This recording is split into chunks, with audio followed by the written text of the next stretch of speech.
In his latest briefing before the UN Security Council, Special Envoy Hans Grunberg admitted that Houthis have rejected his multiple proposals to open main roads in Taiz. In the same time, he called the warring parties to renew the truce. While the government has been cooperating and abiding by the UN truce items, Houthis are not. This can undermine the future of the truce. This report has more on this.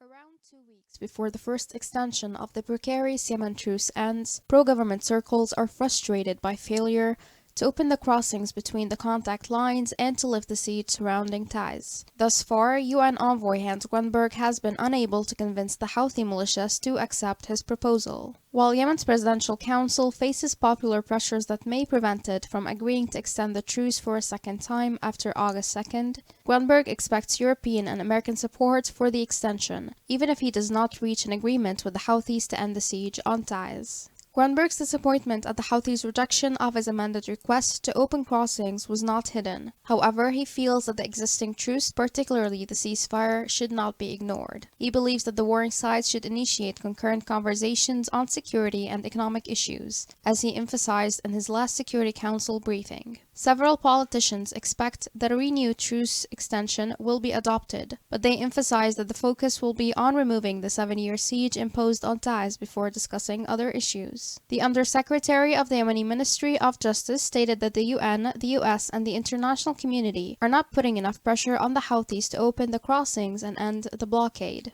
Yemeni political analyst Mohammed al-Mikhlafi, for his part, saw an escalating international mentality that aims to terminate the conflict at any manner. He noted that the Houthis' unwillingness to show any signs of goodwill, as well as the refusal to open roads in Taiz, may enable the Presidential Council to act without succumbing to pressures from the UN envoy and those who support him. Dr. Faris Al-Bail, a political researcher, cautioned that the truce and the Taiz crossings will occupy the UN envoy's work for years, just as Hodeidah and its ports impeded his predecessor, Martin Griffiths, without establishing any peace in Yemen.